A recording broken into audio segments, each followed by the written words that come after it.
Today we have Brian Russick. How's it been going, man? How you doing, man? Good to see you. Yeah, good to see you. So yeah, man, just to get it started off, can you tell the listeners a little bit about your background? How did you get into tech? Sure. So when I was a kid, I was real young. I got into designing websites, and I would use stuff like Microsoft Front Page, Dreamweaver, even a little bit of Flash. And I was just making like gaming websites for games that I was into, like Mech Warrior 2 on the PC, and other pages like that. So I was just kind of a hobbyist from a young age. And then I ended up getting into sales when I was 18 or 19, did that for a while. Then eventually I said, well, you know what? I want to try to go to one of these coding boot camps and get some new tech skills and enter start to do web design, start to do programming professionally.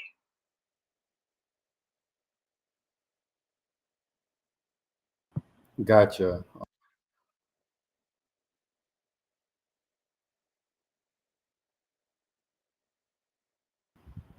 Can you hear me? Yeah, I can hear you.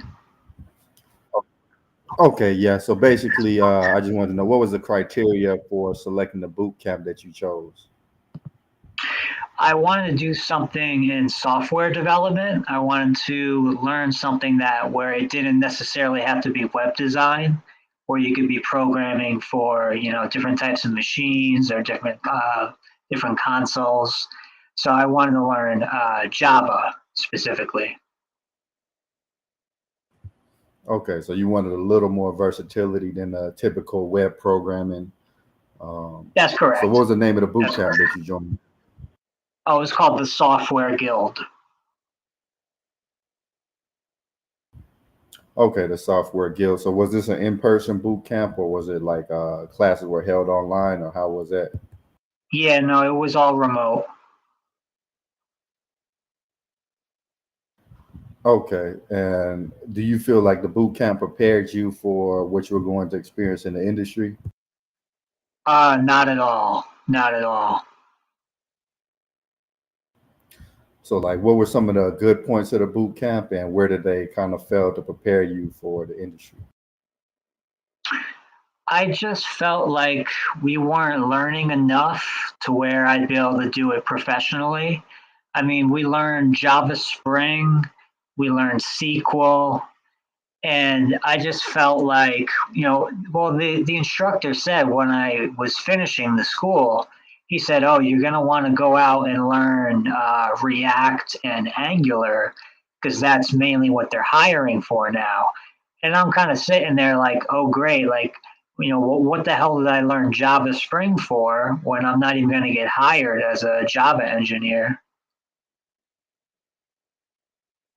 So, the tech stack that you trained, all those months for, they pretty much told you that, that wasn't going to be what you got a job with. You needed to learn a whole new stack.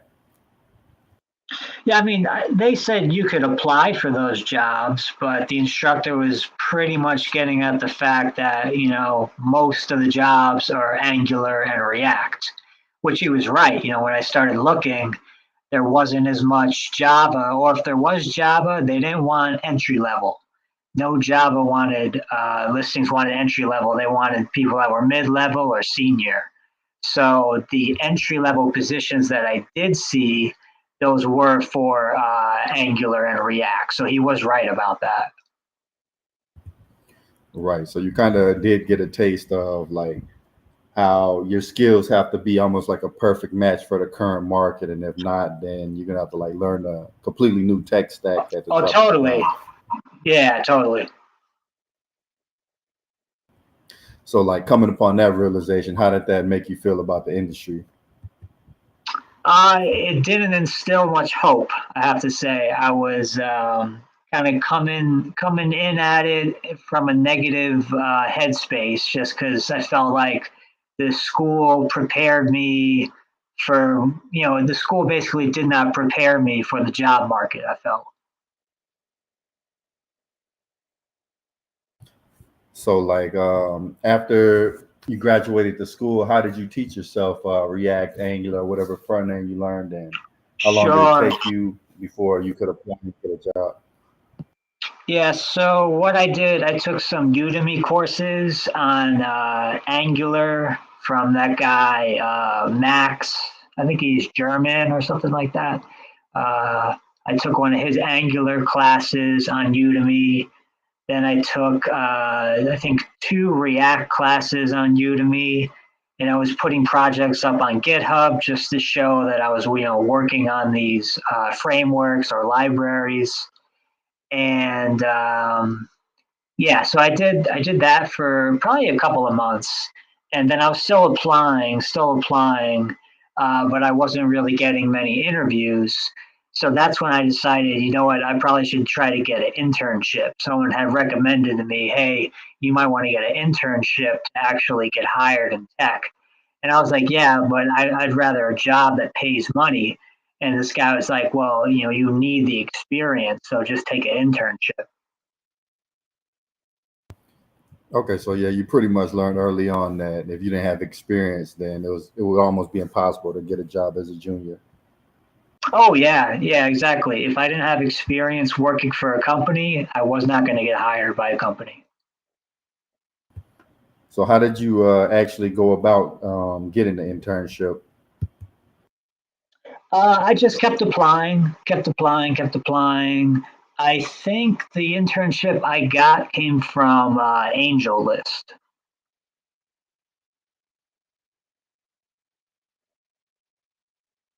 Okay, yeah, that's pretty unique. I haven't really heard too many people getting jobs and stuff off of Angel List, mostly like Indeed or LinkedIn. So yeah, after Exactly, you got the intern, but when I was later oh, go on, ahead. when I shifted over to technical recruiting, I got three jobs through LinkedIn. Yeah, my first job was through Indeed, but after that, everything's been LinkedIn. So Okay. like going into your first actual job, like what was the process like? Like how many interviews did you go through, and how many applications did you put in? So I was probably, in the neighborhood of 1,000 applications and interviews, maybe like 10 interviews.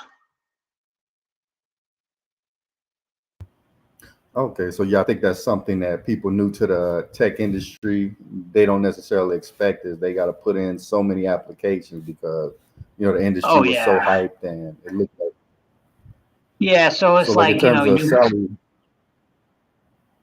Oh, you go put ahead. in 100, yeah, you put in 100 applications and you get one interview, basically. Yeah, that had to be pretty frustrating. Like, how did you like keep at it in the face of so much rejection? I think I was just warned by people that breaking into tech is like really hard. People have to take a chance on you. They have to like your GitHub. There was definitely a lot of factors in getting that first junior role.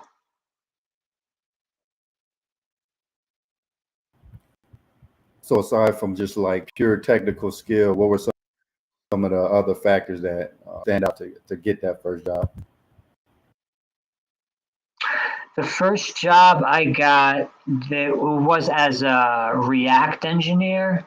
So they liked that I had React projects on my GitHub, and it was like a one interview. Yeah, they only did one interview and then they hired me. Okay, yeah. So once you got into the job, like what was the environment like, and how did they integrate you into the workflow? So they sent me over the code base. They got me set up, and then I was starting basically just working on my own. They said, "All right, build out these features." But quickly I realized I didn't really know what I was doing on my own. And so I asked them for training. I asked them for mentorship, to which they said, well, we don't really have that type of training here. We can't take our senior developer off of his work and teach you. Okay, so they pretty much like brought you into an environment where it's like you're almost a senior engineer. You just got to come in, teach yourself, learn the code base yourself, and just go at it. Yeah, so even though I was a junior engineer, they were treating me like a senior, and there was, like I said, there was just no training.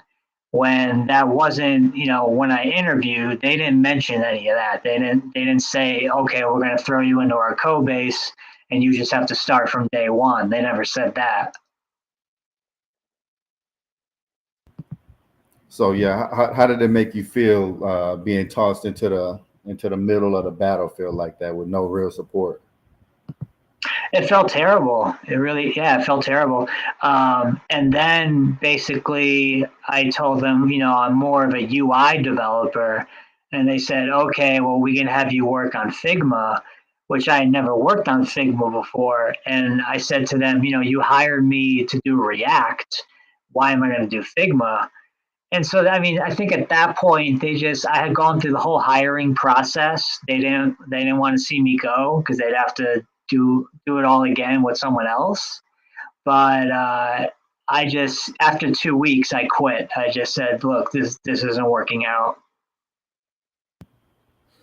Okay, yeah. So I do feel like a lot of companies they don't really spend any effort in training and cultivating juniors. So I can understand like how frustrating that is. So what would be an optimal situation for you if as a junior coming into a company, what should they have done? Well, there should have been a designated senior that was going to be mentoring me along the way. That's, first of all. Second of all, they should have, some type of training thought out for the junior coming in because you need to have that person busy with work. So what are you going to have them do at first?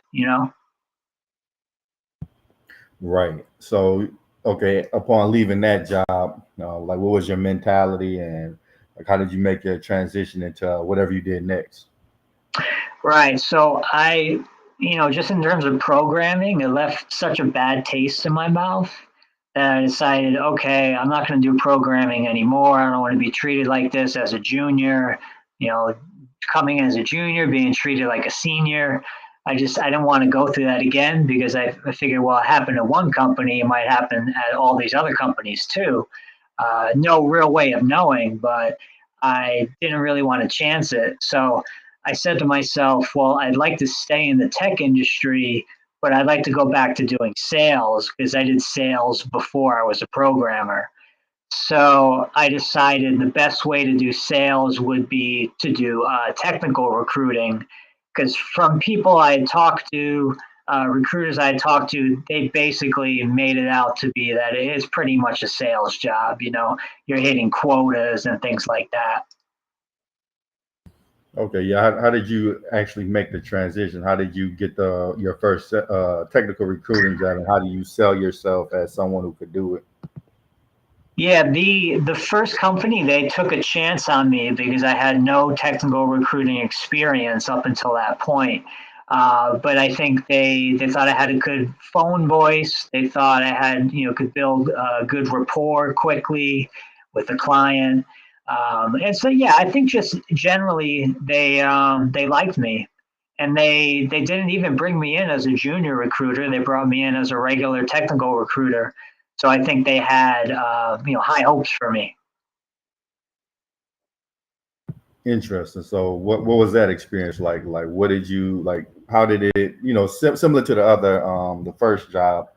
Like how was like the integration process? What did you do on a day to day basis? And did they give you the proper training? I didn't feel like they really gave the proper training.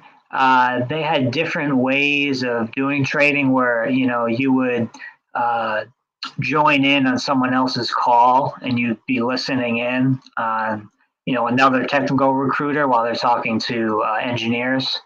So they had sessions like that where I would listen in, and that was definitely beneficial. But um, just like the hands-on training wasn't really there. I felt they send me their templates, their email templates. They send me more like data for what the company looks like, just like on a whole. But I didn't feel like there was enough hands-on training at this place. Right. So I think, a lot of coders, they don't know exactly what a recruiter does. They just kind of see it from the standpoint of, you know, a recruiter hits them up and pastes a job listing. So like, what did you do exactly, like in terms of like reaching out to the client and then getting the requirements and then finding a candidate? Right. So you had to match the requirements with a potential match for an engineer. Like, let's say we're looking for an Angular engineer. Okay, we need 2 years of experience with Angular 2 plus. Just you. There were certain check boxes that you had to check off if you were going to submit a candidate. Okay, and like, where did you typically fish for the candidates at? Like on LinkedIn? That they had their own database that we use, but we also were able to use Dice and Monster. Got it. So like, since you But didn't they get had much. an extensive database on their own, just from people working there and adding people. So you could work off of their database. Got it. Like, what was the like process like? Okay, say they say a company needs such and such developer, and like everybody, the first one to fill that is the one who quote unquote like wins that particular requirement, or how did it go exactly? Yeah, it's sort of like you're competing with your other teammates to see who can who can fill the job requisition the fastest. So it kind of puts you at a disadvantage compared to more seniors, since they had a more optimized workflow and just more That's experience. yeah, that's correct. That's correct. So I felt like I'm in the pool. I'm thrown into the deep end, so to speak. Right. So you kind of feel like there was no real incentive to train you, because then you're the competition. Like if you do really good, you're gonna start filling more of these requisitions versus Exactly. Yeah, exactly. Okay, so you pretty much were like left on your own. How long did you stay at that job, and did you end up quitting, or what happened with that one? Yeah, so I was only there for 3 or 4 months, and then I ended up quitting because I just felt like the training was not there. Then I joined another company for a couple of months. That one, I don't remember why that one didn't work out. But then I was at another company for about 6 months, and they ended up letting me go due to production. Okay, so like, what were the challenges in meeting the quotas that they set? Like a lack of training, or Yeah, mainly, again, this is the common theme that we're seeing here in the tech industry: lack of training, lack of training, lack of training. yeah, that's pretty much been my experience just on the programming end. Like, they Right. just throw you in the deep end, and if you can't swim, then they just let you drown. And Yeah, you they know, just let you drown, basically. so pretty much all of the experiences with these tech companies, it's the same thing. Just throw you in and either sink or swim. Yeah, same kind of thing. They always have that one saying, hit the ground running. Exactly. So, like, at what point did you kind of realize the tech industry wasn't for you? And like, aside from the lack of training, what else turned you off about the industry? So, yeah, the last job I was at, I was there for, like I said, I won't mention the name of the company, but I was there for 6 months. And by, I'd say, the fifth month, I knew I probably wasn't going to last there much longer because they were putting more pressure on me to fill requisitions. And I wasn't really getting any better because there was no training. There was like literally no training at this job. They just sent me some templates for the emails to send out, and then they give us the list of open requisitions, and we just kind of out on our own. So, yeah, I know like a situation like that, especially for a junior, could be like extremely stressful. Like, how did you cope with the stress of that type of environment and that type of pressure? Yeah. So no, that's a great question, Kevin. Basically, I started to drink again because I was under so much stress at work. Okay, yeah, I do know like like these pressure cooker kind of jobs, they do require something to take the stress off. So you started to drink again. How severe was like your drinking? Was like a daily occurrence or just like a weekend thing? So it started off just Saturday and Sunday, and then it quickly morphed into Thursday, Friday, Saturday, Sunday.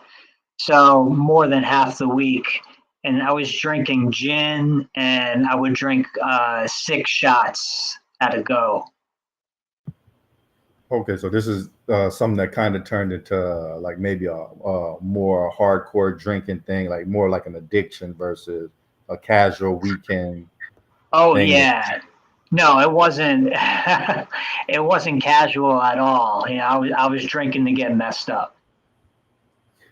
Okay, so like, how did you find that affected your performance on the job, or and then after that, like your day to day living? Oh, say again. Oh, like how did the drinking kind of affect your performance on the job, and then like once you got off, how did it affect your life off of work? Oh, okay. I think it didn't really affect the job. It allowed me to deal with the stress of the job for sure. But I want to say it affected the job directly. Okay, yeah, I think addiction is something that's not really talked about a lot, because I think the image painted of, tech is like you come in, you're gonna have a fairly easy path to making six figures or whatever, and then there's a lot of different stressors that's not talked about, and to relieve the stress, it's easy to jump into something and end up addicted. How did you deal with addiction and eventually uh, you know, overcome the addiction to drinking? Right, right. So I was drinking, I don't know, maybe I was drinking for like 6 or 7 months, and then I told my sister about it. I'm not sure why I mentioned it to her because looking back, like I should have known that she was going to be really overly concerned because I've had substance abuse issues when I was younger. So, this happening, me drinking again, she's like, what are you doing? You're a recovered drug addict. You shouldn't be drinking. Got it. Did you have to go into like a rehab or like what was that process like? So yeah, I was out in LA for a while. I lived in LA for about 10 years on and off, and I had just developed a really bad problem with opioids. So I was taking a combination of Vicodin, Soma, and Xanax together. The Vicodin and Soma I was prescribed by a doctor, and the Xanax I would get from just a guitarist that I knew at the time. Because mixing all three of them together it really gets you messed up. Yeah, that's a pretty hardcore cocktail. What were you doing out there in LA? Was you also doing tech out there, or did you have like Uh, some other career in LA? oh, sorry, you cut out on me there. Oh, I was just asking you, what were you doing out there in LA? Like, were you doing tech out there, or did you have some Oh other no, career? I was doing music. Okay, so you kind of transitioned to music after the leaving the tech industry. Well, no, this was when I was in my 20s. When I was in my 20s, I was doing music. Okay, got it. So before you got into tech, you were out there in LA and doing music, Correct. Yeah, and you correct. okay, you're kind of I didn't leading get us in, up. I didn't get involved in tech until I came back to the East Coast to get clean. I went into a detox facility to get clean off of the Vicodin, Soma, and Xanax. Okay, so you're kind of leading us up into a history of addiction, and like Correct. okay, so yeah. What just in case the audience missed it, like what was your reasoning for that kind of like that powerful drug cocktail? Oh, well, I was in a really bad car accident when I was 16 years old, when I was in high school. I got rear ended at a red light by my school, and it was like a rear end whiplash type of an accident. So it messed up the curvature of my spine. My neck was pushed forward, and my L5 disc became herniated. So yeah, the L5S1 they call it. So back then, the doctors used to prescribe opioids to for like pretty minor things when looking back, but they gave me Vicodin and Soma, and I mean not a lot of it, but they gave me enough of it to get hooked on it. Okay, and then like once you got hooked, they stopped giving you more, and you're in a position where you want to, since you have the addiction, you want to obtain more. Yeah, so I mean, from that point on, I would just try to find ways to find it, especially the Vicodin, because sometimes at school you come across someone that has some, just from a leftover injury or something like that. So I was always seeking them out where I could find them. But like one time I had dental work done, I had to get a bone graft and then a dental implant, and they gave me Vicodin for that. Interesting. How did that the addiction affect your day to day living out there in LA? It was sort of a slow deterioration over about a year's time. Okay, so slow deterioration, and at what point, like, did you hit like rock bottom? Well, I ended up, I lost my apartment, and then I was living out of my car on the beach out in Malibu. And so I would drive to downtown LA during the day, and I'd be at my rehearsal studio. And then I'd drive back to the beach to sleep at night. And I did that for, I think, about 7 months. Interesting. I know LA is a city where a lot of people go to pursue their dreams. There's this notion that there's a ton of opportunity there, but it also seems like it's fairly easy to fall into things like homelessness.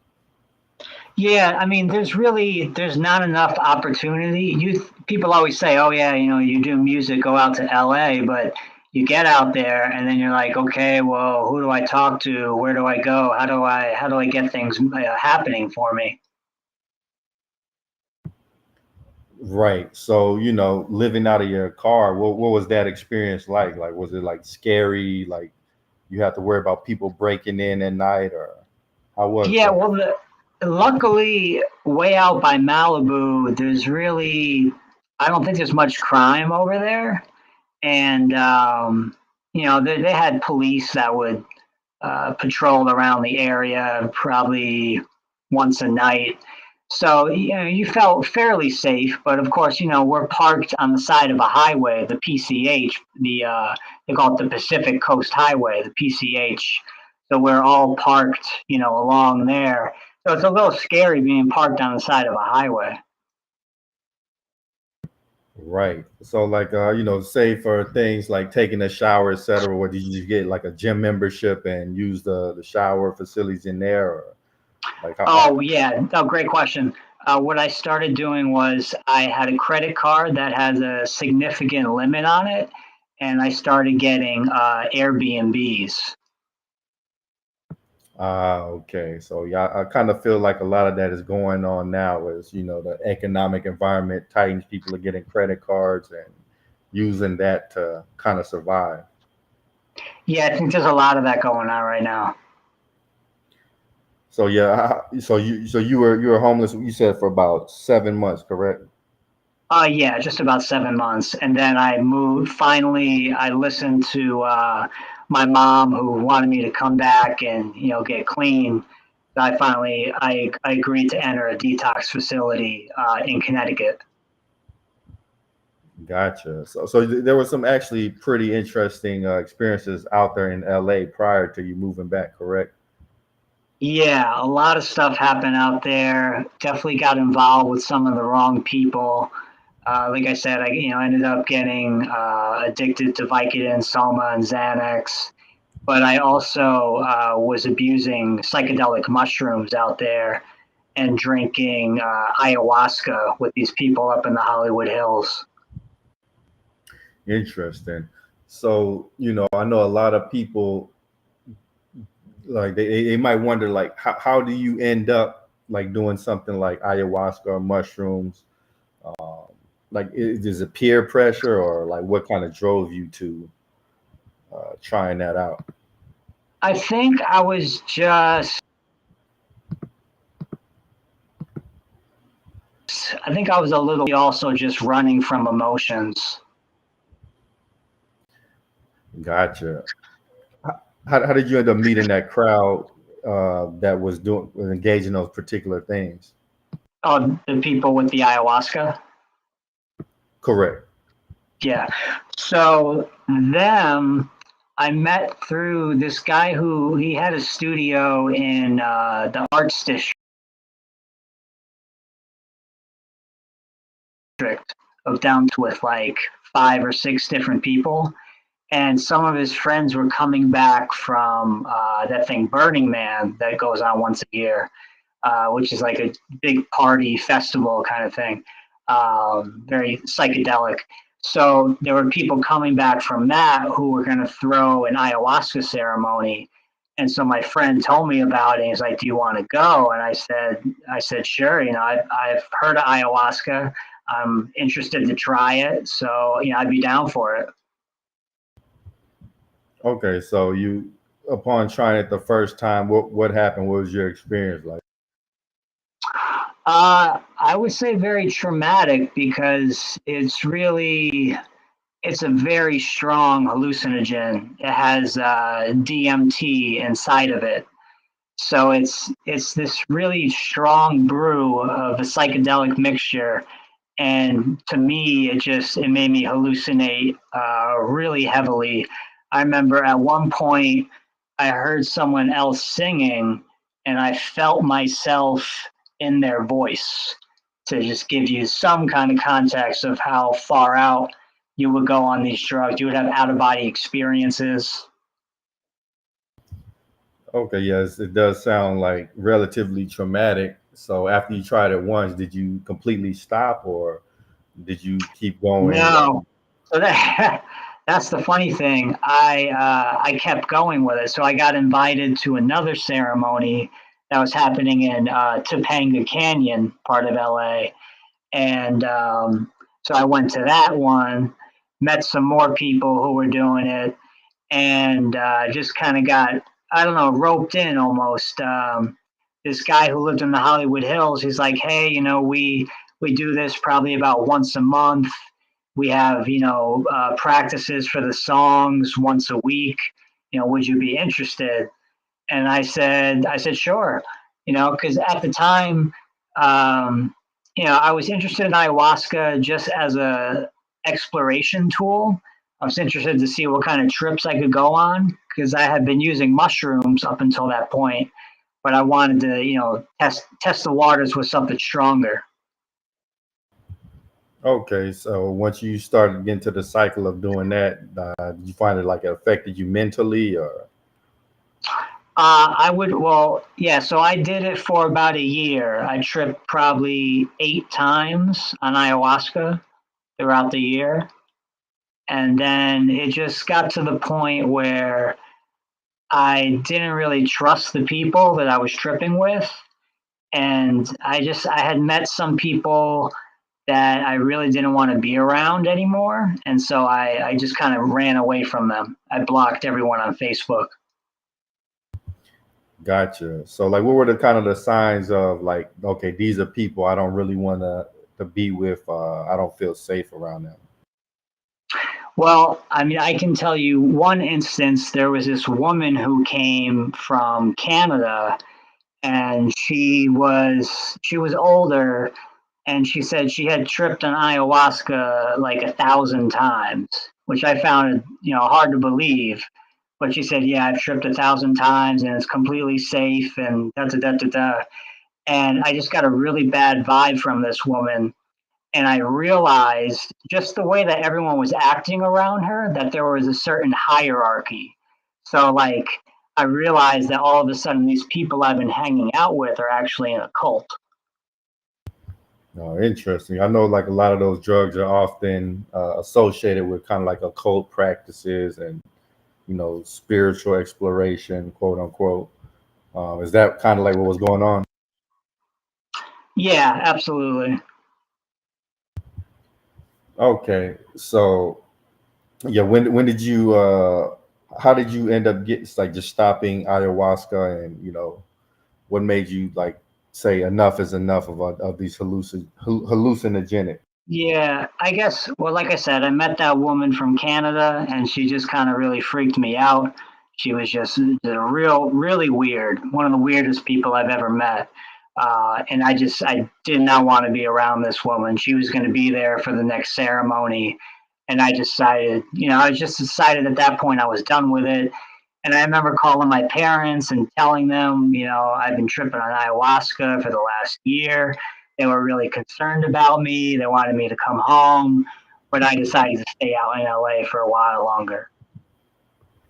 Okay, so you know, when did you eventually make it back home? I know you pretty much said your mom was the influence behind that, and once you got back home to Yeah. New York, what did you do?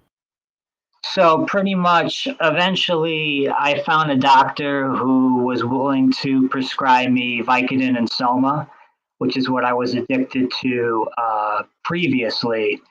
And I was on that for about a year, and then I moved back to the East Coast. Gotcha. Those are pretty strong drugs. Like, how did you kick those addictions? I just came off everything cold turkey. Just I went to a detox facility. They gave you some comfort meds. Like I think they gave me Ativan, which is a benzo, and they wanted to put me on something called Suboxone, but I refused. I said I'll just take Tylenol. Gotcha. Like, did like how did you feel like through the process of withdrawal, and how did you like continue to go through? How did you tolerate that feeling until you were able to completely kick the addiction? Yeah, it was really tough. It was really tough. A lot of sleepless nights, lots of worrying, lots of sweating out stuff. But then one day you wake up and you just feel normal. Okay, so I know one of the reasons that you got on in the first place was like due to pain. So how did you manage your pain going forward without the assistance of the painkiller? Well, yeah, that's always been my problem is dealing with this chronic pain that I have. I also have got diagnosed with fibromyalgia when I was out on the West Coast. So I get this leg pain. It's like deep aching, shooting, burning sensation in my legs. So they called it fibromyalgia. I don't really know exactly what it is. When people ask me, I usually just say it's chronic pain. Gotcha. Like how do you deal with the chronic pain like going into a job? Yeah, that's tough. Well, it was one of the reasons I wanted to do programming because I knew I could do programming remotely and I'd be able to lay down throughout the day. Um,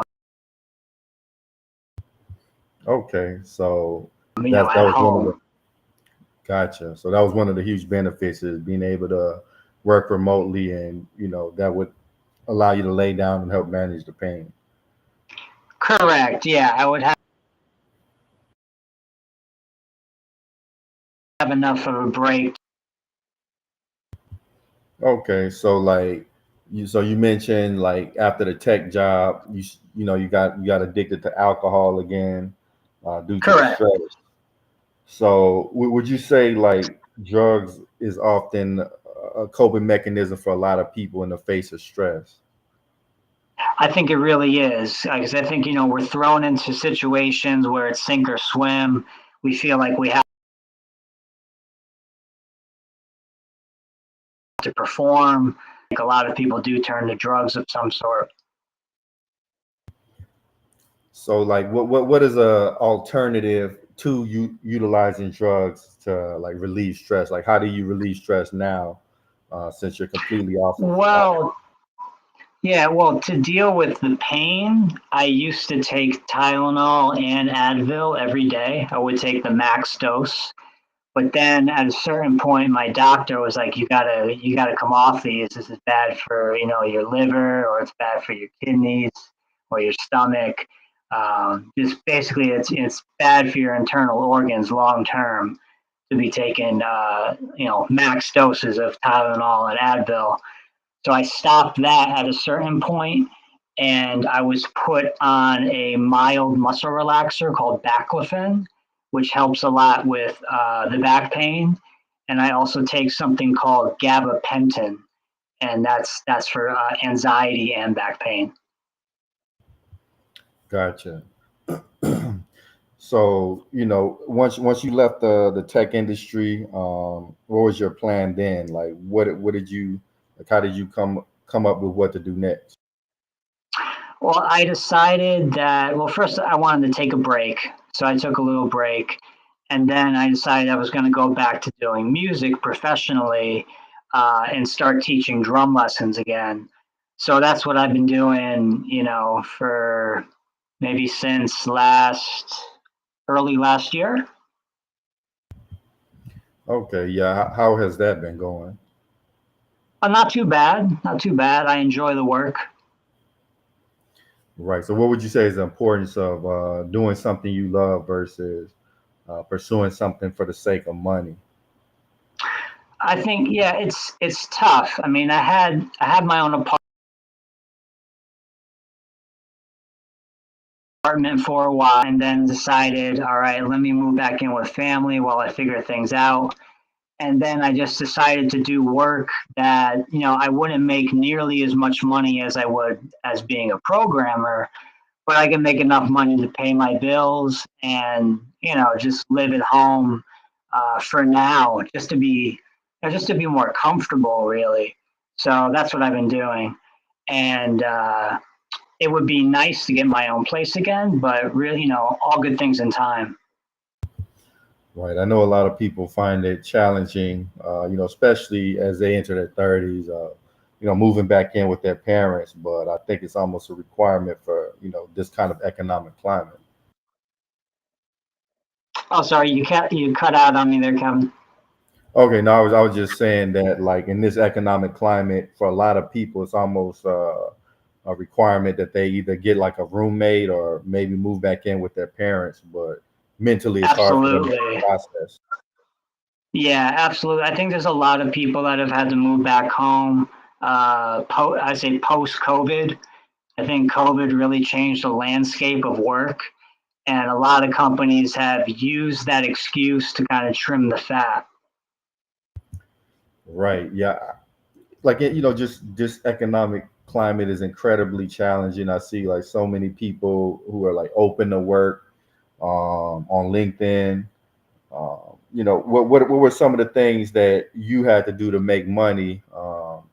In between finding your next opportunities. Like me, I had to do Uber Eats at one point. Uh, Yeah, can you hear me? yeah, I can hear you. Okay, yeah, I was just saying like I had to do Uber Eats at one point in between jobs. Like, did you ever have to Oh do yeah, any? yeah. I was delivering Chinese food for this small Chinese place for a little bit in Long Island. Okay, so I know like coming from like a high paying job, going to food delivery, like how do you deal with like the mental shock of it? Because we kind of have it in our minds like once we hit a certain age, we're never going to do certain jobs again.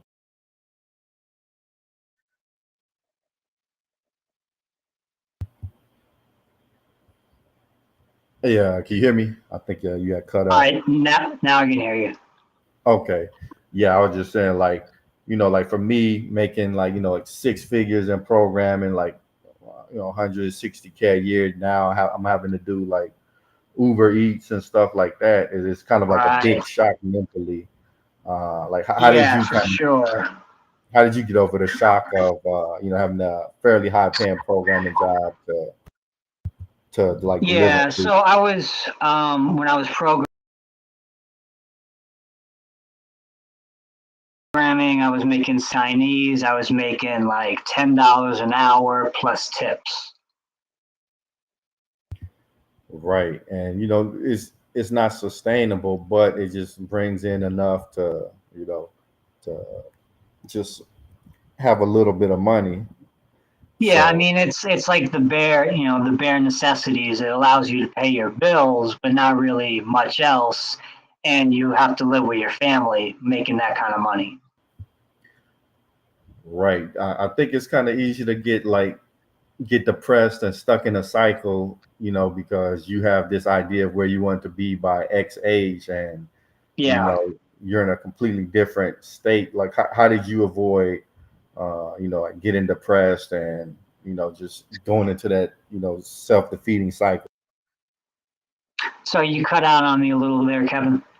Okay, no, I was just saying, like, how did you avoid getting depressed and going into a self defeating cycle? Because uh, especially as you enter your 30s, you have a vision of yourself at a certain point. Like, I should be married, I should have a house, etc. Yeah, I think it's just, to be honest, I think it's just very humbling. Like when you're younger, you figure, all right, I'm going to be 25, I'm going to be married, I'm going to have the job, I'm going to have the car. And you figure that's all going to be set by 25. And then you get to 25 and your life looks nothing like that. And you're just like, wow, life is a lot harder than I thought it was going to be. Right. I think that's the interesting thing is you can't ever really predict where your life is gonna go. So just kind of roll Yeah, with the punches. right. I know a challenge like a lot of the future generation is gonna face is they may never end up owning the house because all the houses are like 700K or something. It's like Yeah. you have to be making it to the high six figures to be able to comfortably afford the payment. So I really wonder how that's gonna affect them mentally. I'm not really sure. I think a lot of millennials are in the same space where, they're not making enough to get their own house. Maybe they're making enough to pay rent on their apartments, but they're certainly not making enough for like a house payment. Right. So, like the position that you're currently in, that's a common position amongst millennials. Like they have the capabilities, but they don't have the opportunity. And the opportunity they do have, Exactly. it's not sustainable. So I know you've been Oh, go ahead. I was just going to say, for the moment now, I've been teaching drums and I'm just trying to build that business up because I used to teach in LA for a couple of years. And so I'm doing that now here in Long Island, in Suffolk County, Long Island. So I'm teaching drum lessons. If anyone wants to hit me up after this or just ask some questions about, any of this stuff that we're talking about, I'd be open for the conversation. Right. So, like, where can people see you playing the drums? Like, do you have a website or Yeah, Instagram? so I have a website. It's my full name, Brian Russick. So BrianRussick.com. Okay. So they could just go out, go to your website, and it has all your contact information on there if they wanted to, Yeah, reach so out to you. the website I have is pretty bare bones. It has my Instagram link on it, so that'll bring you to my Instagram, and I have a bunch of videos up on Instagram. Gotcha. So, like, I know you're into like playing music. You also do a little composing as well, correct? Yes, so I have a video game music side project, I guess you would call it, and it's called Blue God. And I have four concept albums that have been written and released. Interesting. So, how did you get into composing video game music? I used to mess around with a program called Fruity Loops on PC, and I was just trying to make hip hop beats or yeah, mainly just trying to make hip hop beats. And then one day I saw an ad for this thing called a Groove Box. It's called the Korg EMX1 device. It's this blue machine that a Groove Box is a drum machine, a synthesizer, and a sequencer all in one. So you can compose out your own beats and then sequence them into song mode as well.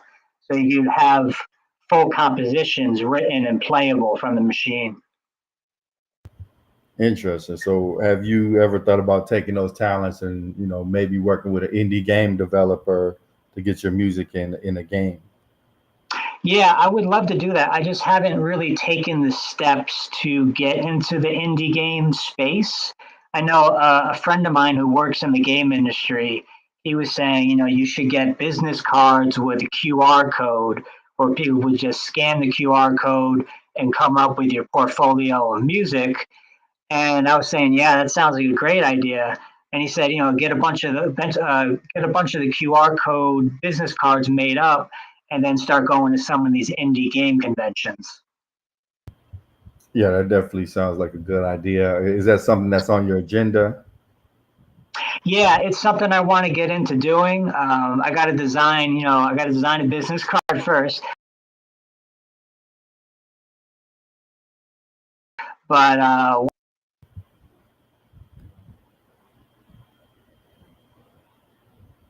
Hey, Brian, you got kind of cut out at the end. What was the last couple of sentences you just said? oh no, I was saying I just have to make a business card first, and then I'm definitely game to go do some networking. Gotcha. So, in terms of you like actually going back to like tech in regards to like programming and things of that nature, that door is completely shut for you, correct?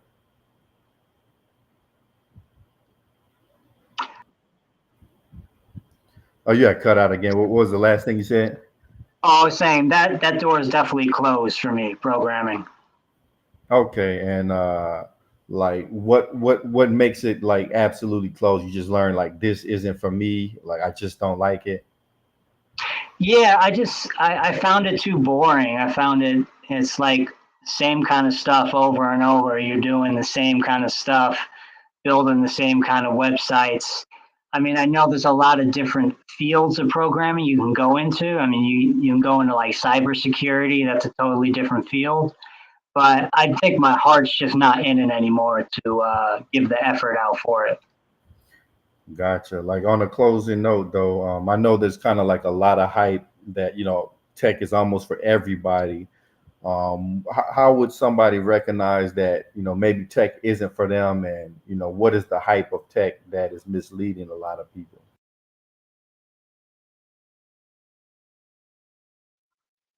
Programming, you should go out there and do a Udemy course or try to find some other cheap course or even like free code camp on YouTube. You can do a free programming course and just see how you like it. You gotta test this stuff out before you commit to going to. You should really test the waters before you jump into either of those. Yeah, I agree. It definitely makes sense to, invest on a smaller scale before you make greater and greater investments. And, also to talk to people who have been successes, but also those who may have not been successes because those who kind of fell out of the industry, you know, they can maybe give you some information to help you avoid wasting a lot of time.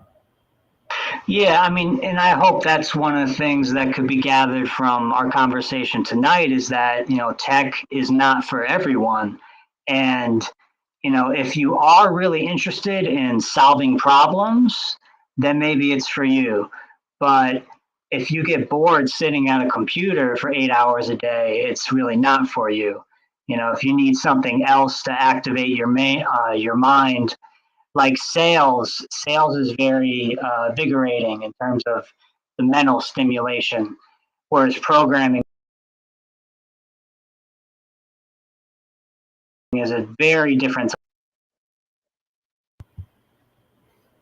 Right. Yeah. Programming. Yeah, definitely involves like a different part of the mind. But yeah, man, I think that's all the questions I had for you. Did you want to leave the viewers with any closing thoughts? All I wanted to say is I'm teaching professionally in Suffolk County, Long Island, New York. You can contact me for rates, NRUSSICK.com. And yeah, I guess that's about it. We covered a lot of different areas. Yeah, man, I definitely appreciate you for stopping by and sharing your story, man. You'll definitely have to come back on and we just discuss anything. But Absolutely, yeah. I'd be happy to. thank you everybody also for tuning in. We'll catch y'all next time. Peace.